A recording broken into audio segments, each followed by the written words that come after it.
Jack! I guess you're booking this. You had questions for me. Jack O'Hara. Boy, you asking me some interesting questions, my man. Jack, hey, it's Josh Ryder. Hey there, Jack O'Hara. It's Johnny Damon. Jack O'Hara, absolutely. What's up, Jack? Well, Jack. You know, those are some good questions, Jack. Hey, Jack. How you doing, Hello, man? Bob Saget. How's it going, man? Jackie, what's going on, man? What's going on, Jack? Listen, man, you know, you asked me a couple questions. Jack, right? That's right, man. Hey, Jack. Jack O'Hara. Anybody call you John? It is another edition of the O Show podcast, live from Las Vegas. Walk with me, buddy.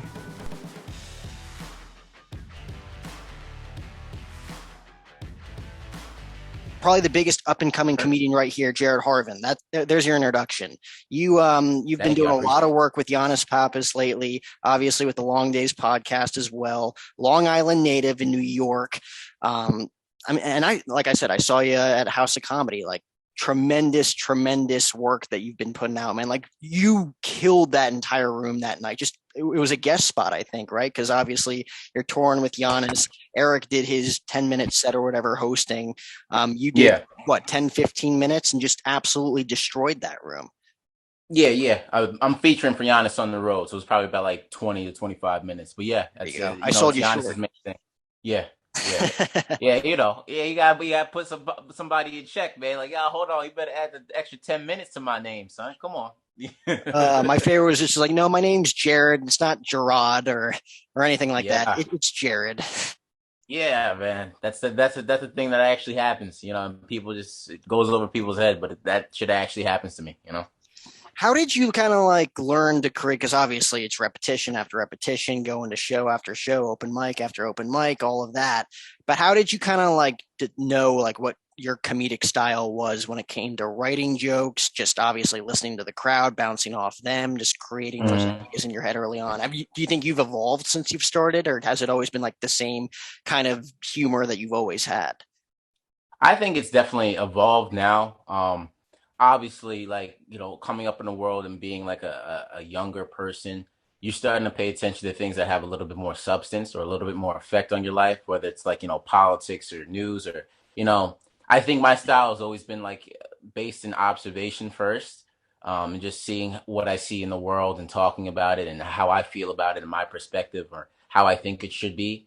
But now that's like kind of evolved from just like very self-reflective stuff and talking about my family or like my values or, you know, talking about politics or being satirical, having dark humor. It's a lot of that like kind of based in that. But essentially, I think the basis of it is like observation. I'm starting to build up off of that and just, you know, getting better at writing, you know, getting better at stage presence, and just talking about things that really, when it comes down to it, talking about things that are unique to me. But in turn, it'll be relatable to everybody because they see it within their own lives. But some people can't just like realize it and state it for themselves. So, you know, I think it's still based on observation, but we're growing, you know, ever slowly but surely. There's probably a lot of jokes that you had like you get, but it doesn't really relate to a lot of people. And then you got to really dig down deep and figure out how can I relate this to 100, 200 people in the room watching? Yeah. It's way more difficult than you think it would be. It's very difficult, man. It's like, how could I make these ideas that come up to me at random parts of my day? How can I make them make sense to other people? You know, because there'll be times where I'm just like in the shower, I'll be like, yo, that's pretty funny. And then I say it on stage. People are like, yo, what did he just say? Like they're looking at each other, trying to find like the confirmation. I'm like, y'all know that, right? Like, was that the punchline? Yeah, it's like, was that the punchline? Or sometimes you'll get so excited that you're just the words will come blurred and you just like spew it out and no one understands it then. So it's just about like taking time and taking those measures to be like, okay, this is a thought I had. Let's get rid of all the stuff that only I would understand, you know, and let's put it into layman's terms, so the general aspect, and then we'll throw in our own perspective and our own delivery, our own timing, you know, our own body language on stage, and then we can make the joke ours through that way. But that's a process, man.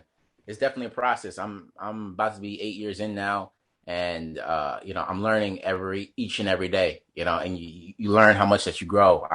I've seen I've seen sets that I've done that people will be like, yo, that was a great set from like years back. And I look back on it now, I'm like, what the hell was I doing? Yeah. Like it's something that's so great when you can see the growth that you're having day by day. So yeah, that's the joke writing process is ever evolving. Are you one of those guys that's recorded like every set that you've ever done? Like you have Voice some recorded. of those, yeah, voice recorded. Yeah. So you have every set audio wise that you've ever done. I've always voice recorded, and the only time was maybe about like 2 years ago. I was kind of like acting superstitious because I noticed every time that I would voice record, I would bomb. So, I would have my phone on there. I would like press record. I'd be like, yo, this is about to be great. And then 7 minutes later, I'm in tears, sweating on stage. So I was like, you know what? Let me not have the pressure of like recording myself or, trying to have it become a clip or like trying to really kill.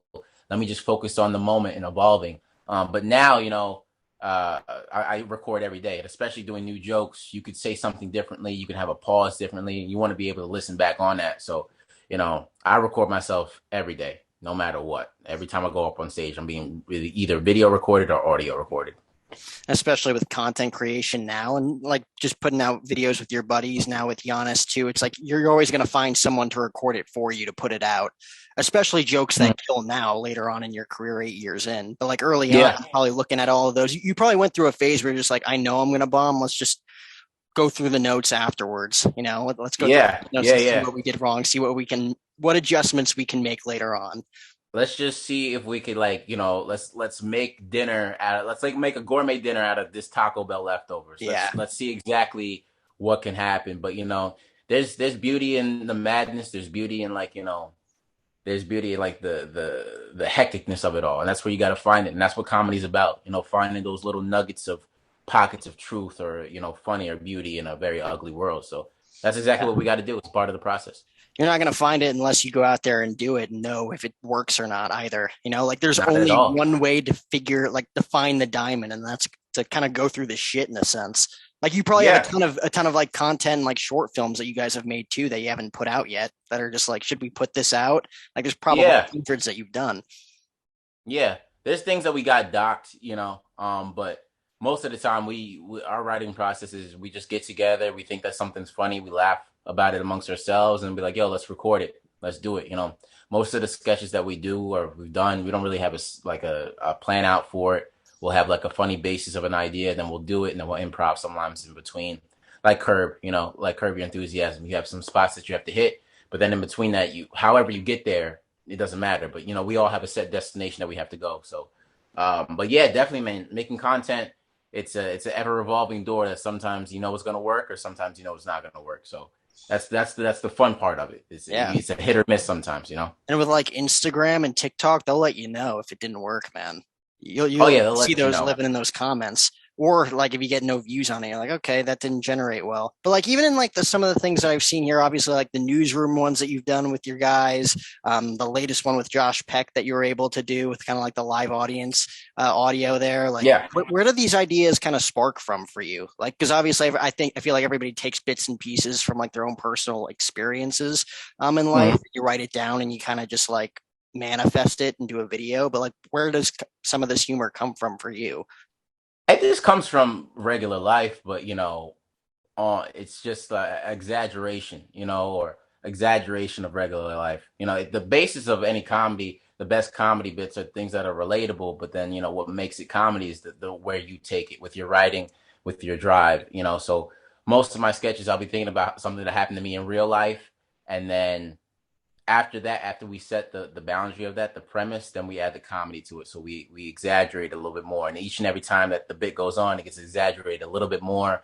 And then it just gets to the punchline, which is probably the most ridiculous part of the sketch. But somehow you have a callback and you kind of ties it all back together with the premise. So like, yeah, that all the sketches that I've done with the Josh Peck one in particular, it's always like, on a sitcom when there's like a feature celebrity host, when he or she comes on, they'll come on, the crowd will go wild and they'll have the clip package for like the whole crowd to go crazy.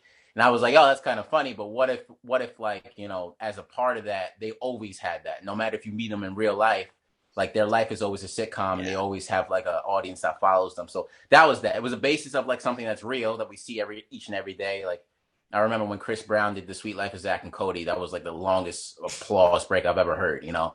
And I remember watching it and I was like, yeah, that's Chris Brown, but he was Disneyed up because you could see all of his tattoos were covered up. You know, all the tattoos, his neck was covered up. And I was like, wow, these people are going crazy for Chris Brown. And once I saw that, I was like, yeah, it's a thing. It's the vibe that like every time a celebrity person goes on a TV show, there will be like this big clip package for them. So I was like, yeah, it'll be kind of funny if Josh did that. And if I met him and then they were kind of like always interrupting and this and that. And, you know, and what if he was like kind of trying to be cordial, but also trying to be a celebrity and continue on with his life. So how would that work out? So yeah, just like everything is the basis of like a general idea that's like either true or you see in regular life. And, you know, you use your brain to exaggerate that and, you know, make it into comedy. So that's most of the basis of all my sketches. You know, I just think of something that's actually happened and then I go, okay, how can we turn this up to 10 as far as intensity, as far as like dedication, you know? Like how often do you take like real life thing, like whether it's like something like that where you're like, oh, that's cool, but we can amplify it, like in a sense, like how many times have you taken something that you've experienced in your life and then just like put it on steroids in a sense of just like this happened, but like we kind of amplified it like in the joke? Yeah. Every one of my sketches probably is like that. I'm a big nerd on smart comedy and like smart jokes and like just having those quick quips that are like, yo, that's funny and that's smart. And you really got to listen to it to understand it. But like, off stage, as far as like sketches, all of my sketches that I've written or become part of is like something that's a part of my real life. That's real, that I've heard before, that I've seen people do before, you know? And that's why it's kind of like so easy for me to write sketches because like my material is just right in front of me. The only thing that, you know, really changes in the comedy is like, you know, the extra step of how, you know, how can we actually take this to a point to where it goes, okay, what's going, like I want people to watch like my content and be like, okay, what's going on here? Like, okay, this is stupid. Oh, this guy's stupid. Like, oh, okay, this is getting ridiculous. I want people to go to that extent when they watch my content. So, yeah, man, just like having those instances of where you have real pockets of things that actually happen and just like taking it to the ridiculous part. It happens every day. You know, I do it on a daily instance. As far as comedy, it's been kind of stand up. I've been getting, maybe within the last like 3 years, I've been trying to attract myself and attach myself to the real things that happen in my life, you know, whether it's talking about a family member passing away or my parents' divorce or, you know, what it's like to be Black in America, things that are really relatable because, you know, you're going to have people in the crowd that actually resonate with that. They're actually, you know, they actually are poised with that. Like, oh, okay, I can tune into this. Let me see where he takes it. Because like stand up, you could do all the physical stuff. You could be like, hey, how y'all doing? Yeah, you ever ate airplane food? And that you could do that. There are comics that do that, but like at a certain point, people want a real thing to really harbor them down and that they can really relate to. And that laugh is going to be so much more rewarding because in their head, you'll hear him like, yo, that's so dead ass. Yo, that's so true. And that's the most rewarding thing when you could just like relate to people and also make them laugh. So I've just been in the business now of like, you know, the last 3 years making this shit as real as possible, which in turn can make it funnier. And, you know, that process is not going to be hard because you're talking about things that you know, that you're immersed in, that you're well equipped in. So your pen doesn't have to go to the lengths of a sketch where you take it, you know, as far fetched. It could be very home based, it could be very foundational, but you can still make it funny because it's so relatable. So finding that balance, you know, that's the balance that I'm kind of toying with right now, as far as trying to like write material. But like, yeah, all my sketches are just things that I've seen, you know, and I just turn it up on 10. I feel like being relatable and then obviously, like you said, kind of bringing together your life experiences because nobody else has those. And you want to be as authentic as possible because nobody else is going to have that type of idea that you have because no one else experienced it, as opposed to like having like the same old piss and dick jokes or politics, exactly, which like is all fun and games. Everybody does it. I know you guys talk about it a lot on long days too, you know, like everybody's got an opinion, especially when it's as stupid as some of the things that have happened in recent memory. But I feel like it's very, very difficult to make it big talking about stuff that happened to you and specifically to you and making it relatable at the same time. That's going to take longer, but the payoff is going to be there when you master that, and you may bomb, in Greenwich Village on a Tuesday night. It's raining outside, and it's like there's 30 people in the crowd, and they're not resonating with it. But if you keep on working that and getting to the core of a joke where all humans can be like, okay, I'm with you, I get it, I understand. If you keep on working that, bro, 10 years down the road, you're gonna be, selling out. You're gonna be doing things. You're gonna be doing things that you only could ever dream of doing when you were in that position in the first place. I think, perspective like that is kind of relatable to Bill Burr. A guy he had such a unique perspective on race. Even Dave Chappelle said he's never seen a white comedian talk about race the way Bill Burr did. With his perspective, and especially coming from Boston, which is race riddled place. Yeah. With perspectives, we all know what people from Boston think about certain people. We don't have to say it on this podcast, and even if we did, we might get taken down. But we all understand what those perspectives are. But Dave Chappelle said he was just so illuminating, and it was like a refreshing take from a guy that looked like him. So I think him hitting that over and over and over and over and over again, it may not hit when he first did it, but after months of mastering it, he got it, and people were able to relate, and people were able to appreciate it. So just having that realness, it pays off in the end. It might be harder. It might be easier just to say the dick joke, but when you really work away at something and chip away at something, you'll get there. So you'll be well rewarded. But it's not easy for people to take that step into the realness and the real stuff. But it's a journey that pays off well for sure. How many jokes do you have like that where it was like, okay, it's not working now, but if I keep working on it a little bit, make a little tweaks and just those little adjustments that kind of got it over with the crowd, because deep in your heart, that's funny. It's maybe I'm not telling it right, but that's gonna pay off one day. Yeah. A lot of I'm discovering jokes like that now. I'm talking about politics and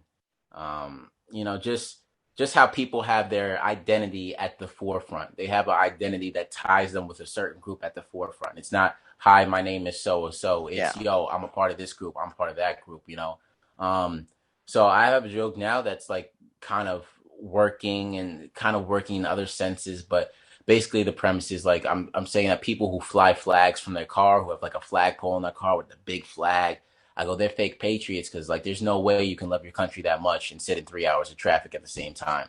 I go into the feelings that I've had about sitting in traffic and the things that I say about my country, sitting in traffic. So, some people pull back, but I know it's funny. I know it's there, but it's just about working it, wording, delivery, how you look when you say it, the energy that you say it. But I've had a lot of jokes. I talk about my family's divorce too, and people they shoot up because maybe they feel bad for me, or maybe they went through a traumatic divorce. They've seen a divorce, what it looks like. But I know it's funny, because I'm okay. I'm the one talking about it. I'm good. I'm not crying that my mom divorced my dad. I'm here to make a joke out of it. But people, when you say certain things, it's oh, automatically this is Dr. Oz. It's Dr. Phil. It's not a comedy show anymore. We're in the psychiatry office. We're using better help. Yeah. It's not like that. You got to break people out of that mode of thinking. And a lot of that is just about presence, patience, and just that consistency of working it. Know how to say it, know how to slide into it, know how to take pauses too, to observe. Because, a lot of crowds, they can understand, they can feel when the crowds tense up, they can feel themselves tense up. And they want a comic to be able to comment on it, be like, yo, it's okay. It's all right. I'm going to lead you guys through here. Comment on it, then go into the joke. But when you try to force feed certain topics to crowds, they'll get a little antsy on you. So, just a matter of just doing it every night. That's what you got to do. And I have those jokes, and, they've got better over time. And they're probably only going to get better because my knowledge is just going to grow on how to do them, Oh, yeah. Especially when it comes to those self-deprecating acts where it's you could tell. Yeah. Because you've probably seen it too, where even young and up-and-comers who really haven't had that experience yet telling jokes like that, whether it's about their parents getting divorced or going through depression or whatever, and it's just not hitting because it's you're not, well, maybe you just aren't telling it the right way. You're not reacting to the crowd the best that you possibly could do and making those adjustments.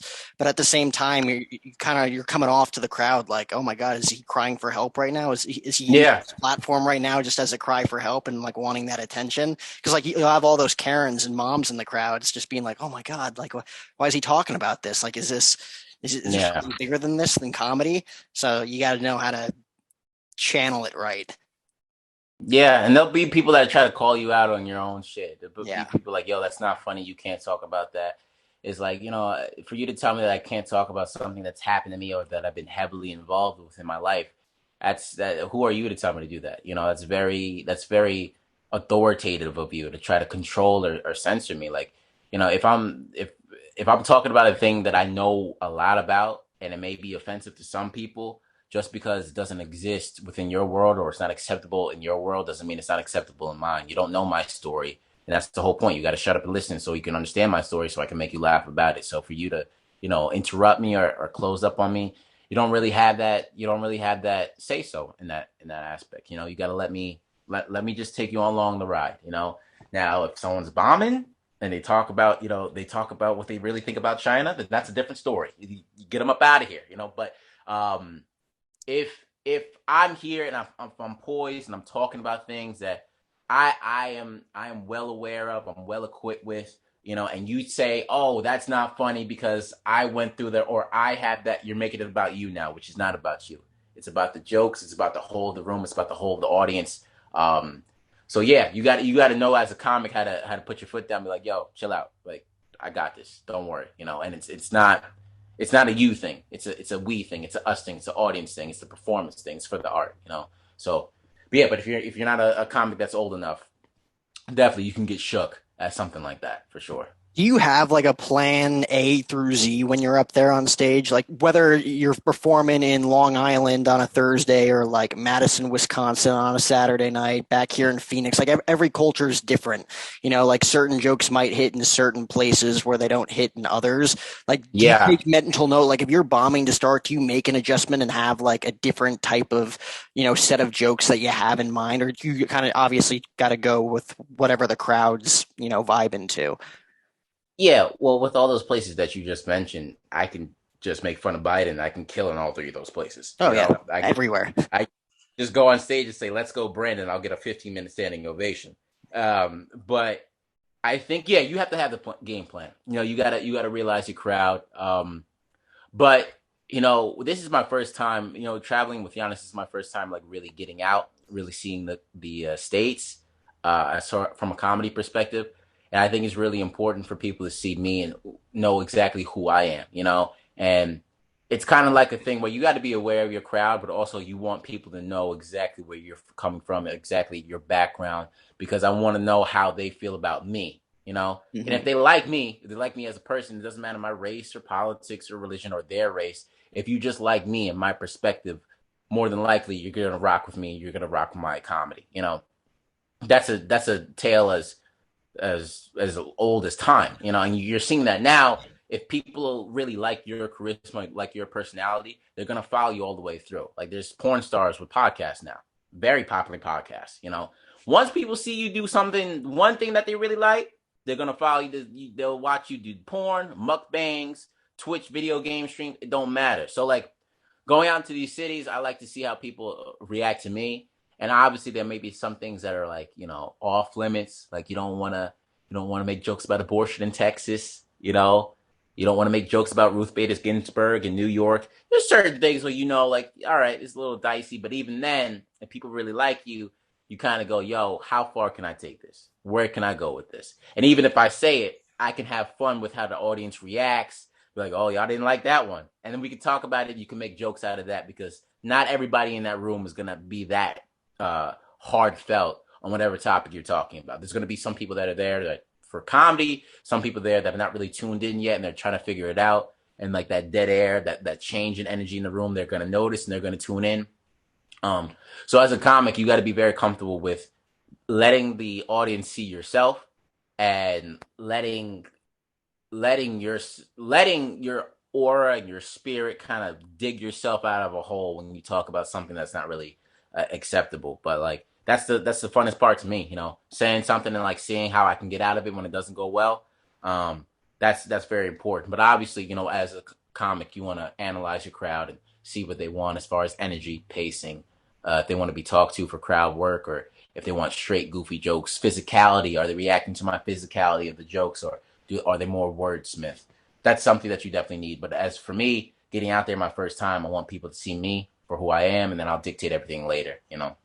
What's the joke? What's like the most controversial joke that you get that? Because like, that one pop where it's like everybody laughs, but at the same time they feel like they shouldn't be laughing at that joke.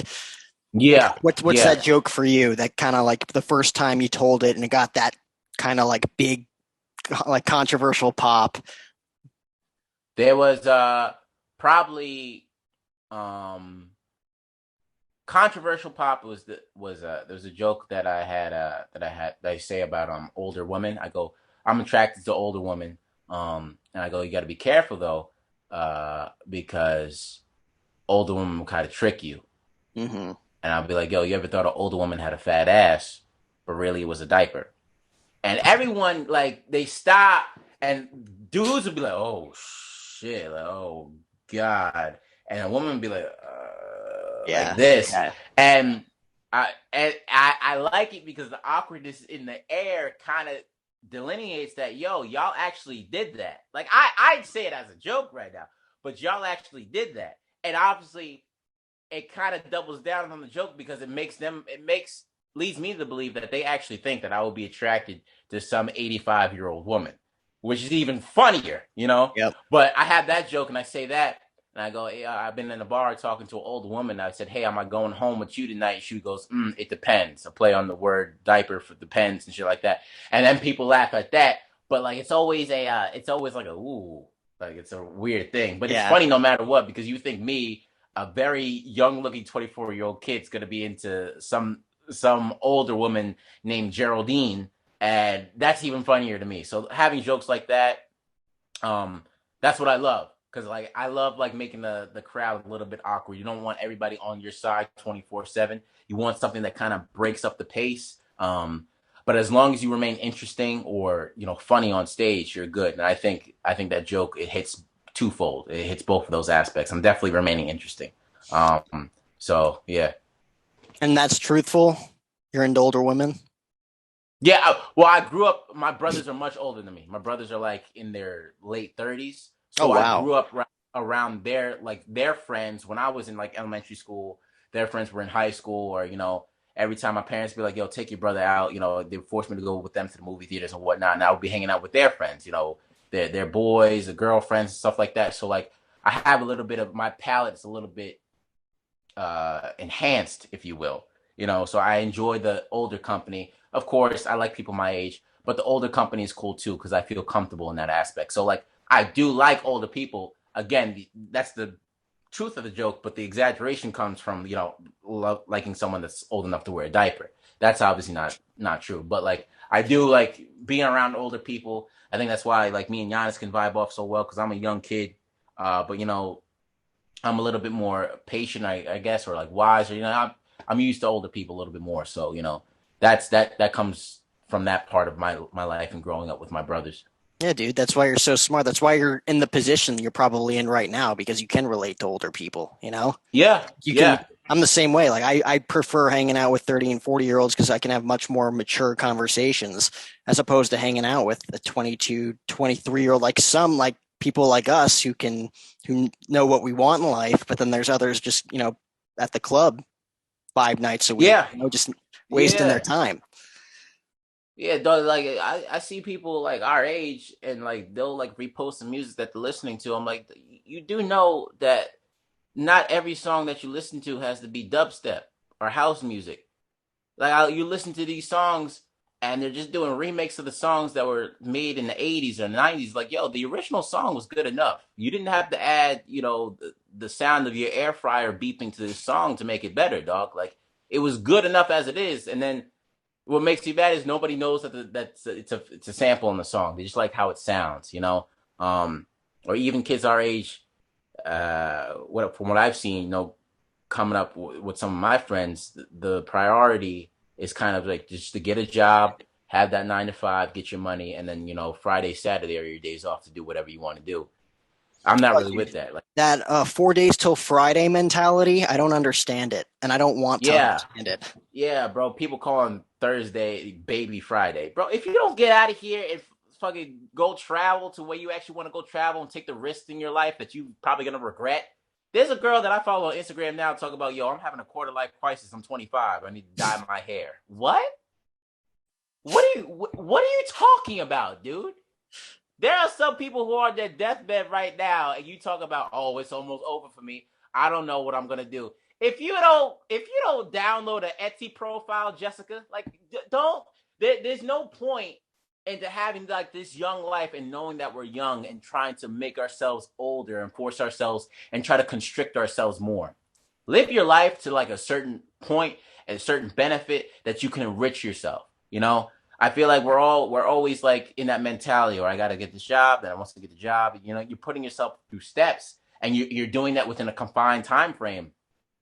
You don't have to reach your goal Monday through Thursday. Like the main parts of like building up money and reaching your goal doesn't come through the daily week. It comes through every step of your life, every step of the day. You're making your progress to that goal. So. That's what's most important, And as me, as a juxtaposition, I'm doing stand up every night. I'm writing every day. I have my day job as well. But like every step of the day, I'm building up towards something. I'm not focused on having like a quarter life crisis, or I'm not focused on I can't wait to get to the club on Friday so I can just look at girls and not talk to them. Like I'm not. That's not my life. I'm focused on doing everything that I possibly can with every hour of the day. How can I get to my goal? So that's what I'm focused on. That's what makes me mad about, kids our age, that, it's very singular, what they're trying to do. I can't imagine what like most of these people are going to be thinking when they're 35, 40 years old and realizing like that was just a colossal waste of time.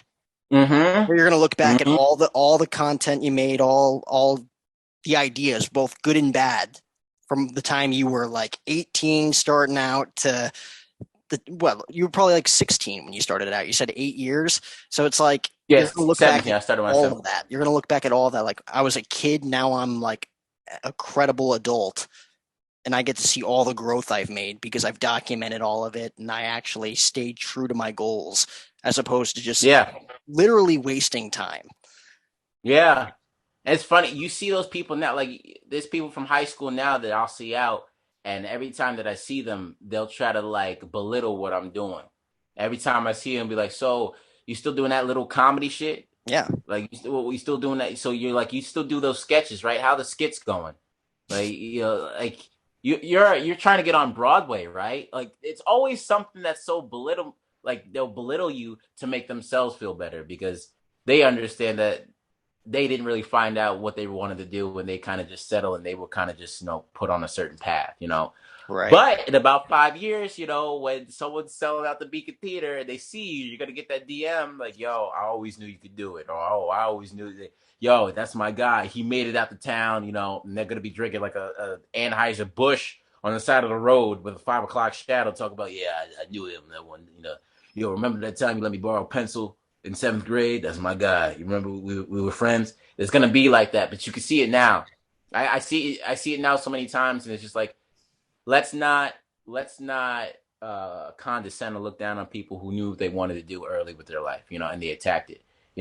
Guys like me, guys like you, we were very blessed to know that this is what we kind of wanted to do. We had the passion for it, we had the drive.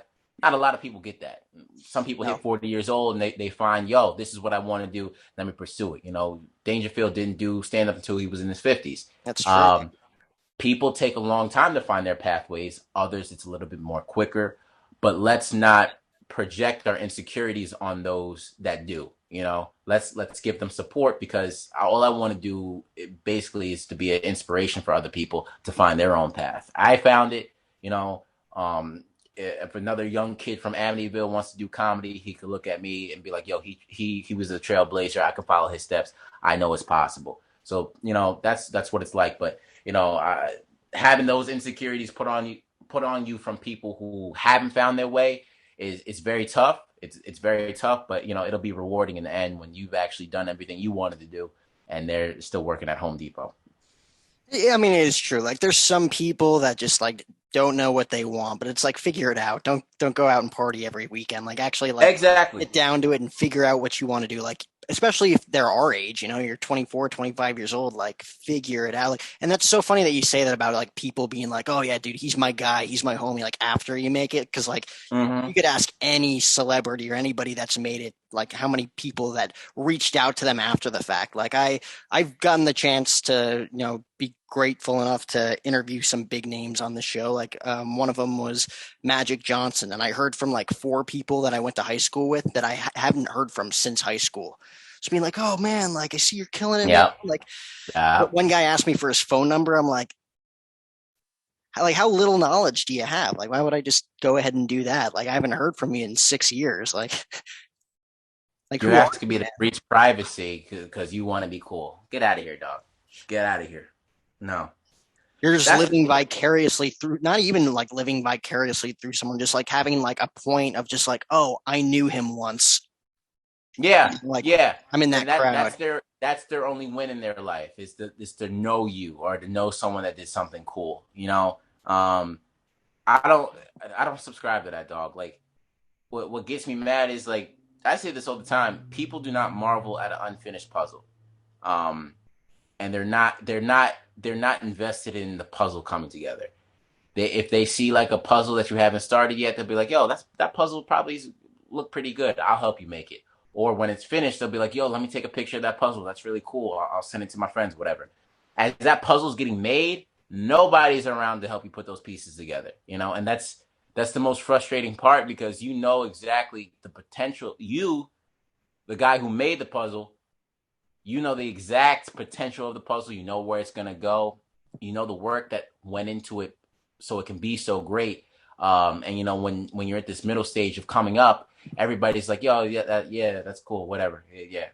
Talk to me when it's done. Talk to me when it's finished. You feel like you're this puzzle that you keep on getting like disregarded over and over again. And then when you're finally done, all those people come back like, wow, yo, like, let me take a picture of it. Like, yo, fuck you. Get out of here. No, I'm not.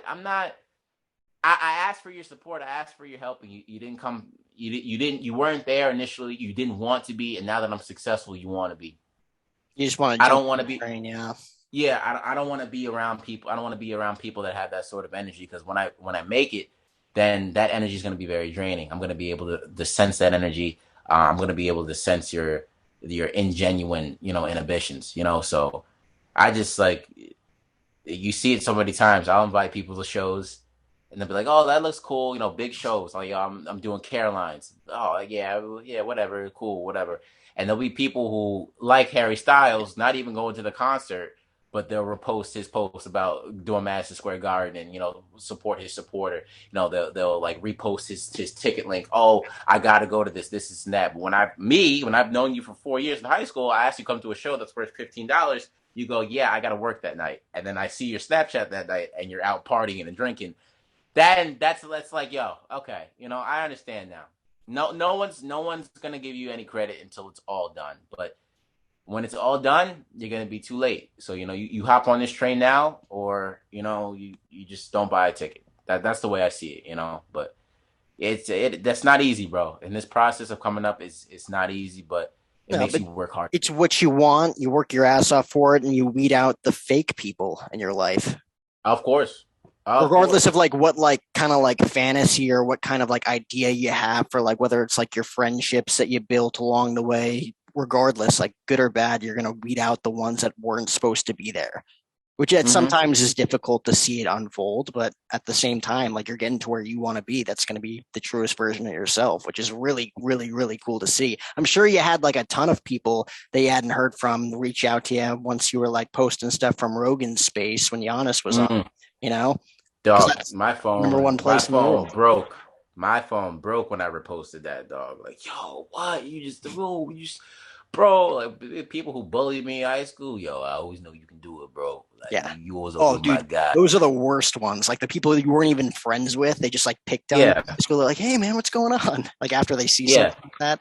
Yeah, it's like, yo, I always knew you could do it. It's like, yo, I still have the scar on my neck from when you threw me into the locker that one time, guy. When did you ever have my back, bro? Like, but that's my inspiration, man. And that's what also, in turn, that's what also wants me to give back to the people who supported me in my life. You know, as life goes on, the people that you focus on, that circle gets smaller. And as life goes on in general, the things that are most important, they rise to the top, you know, and being at this young age, this is the time to really work hard and go out and get what you want because, you know, your family is, you know, you've been around your family majority of your life. They've taken care of you. Now, when you're in your mid-20s, this is your first shot at independence, so you might as well immerse yourself in it as much as you can and really go out for your own career. But, you know, even like our parents, what we want to focus on is our parents and being there for them and make sure that as they get older, they're good. But this is the time out of any time to really grind and put your head down and work. And throughout that process, whoever's there for me right now, like my group of my 4 best friends from my hometown, a couple of my best friends from my fraternity, my parents, my brothers, my sister-in-law, my sister. Those are the people that I really want to benefit from this because they deserved it. You know, they weren't there coming in and out whenever they saw me do something great. They were there regardless because they cared about me, you know, and that support is unwavering. And I want to be able to show them my appreciation for that, you know, so doing whatever I can to show that support financially, morally, physically, whatever. I would like to do that. I don't want to go broke like Antoine Walker did, you know, helping 81 people from his family. But I want to make sure that those people are, you know, well taken care of. And as life goes on, you get to see who really deserves it, you know, and that's what I like about this process. You get to, people are showing their true colors and you're like, okay, that's what you're really here for. All right, word, bet. And you sit back and you just cross them off the list. So that's what I love about it. And it's more inspiration for me. Real sharpens real. It's going to be tough, but it's like you're going to weed out those people that shouldn't belong. Precisely, you know? Bro. And then it's going to come full circle, like you said. Like your parents helped you out along the way growing up. Now this is your time to shine. Later on, it'll come full circle for you to help out them as well. You change my diaper, I'm going to change yours. Yeah. Literally, that's what it's going to come down to. Unfortunately. Yeah. So when are you going to be in Phoenix next?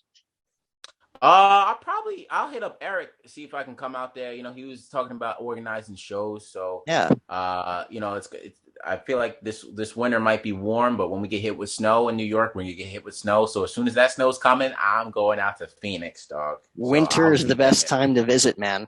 I'm definitely gonna be in touch with Eric though. We all gotta hop on a podcast in the studio, man. I got a lot of topics and a lot of ideas to bounce off your brain. Yeah, I'm with it, dog. I'm with it. Anytime. I do want to come back out there. See if do stand up live seems dope. You know, it's a great room. Yeah, I also like to experience Scottsdale a little bit, Old Town, a little bit more, just a little bit more. You know, I saw a little bit that I liked, but I could see a little bit more. All right, you know, I don't need a bartender to serve me a drink with angel wings on, but you know, just see a little bit more dance floors. That would be nice. That would be nice for me, you know. You don't have bottle girls like that out in New York, man. No, we don't. Bottle girls in Scottsdale. In New York, they just try to cut us with a broken Corona bottle. They're not trying to serve us any drinks. That's realism right there. That's what I love about That's what I love about the East Coast. But I'll let you go, man. Thanks so much for taking the time, and I definitely want to reconnect soon because I got so much more I want to quote unquote pick your brain about. I'm not really a big fan of that term, but you know. There's a lot I want to discuss about your career and where you're going, man. So I appreciate your time, man. Thank you for having me on, bro. I really appreciate it. Thank you so much.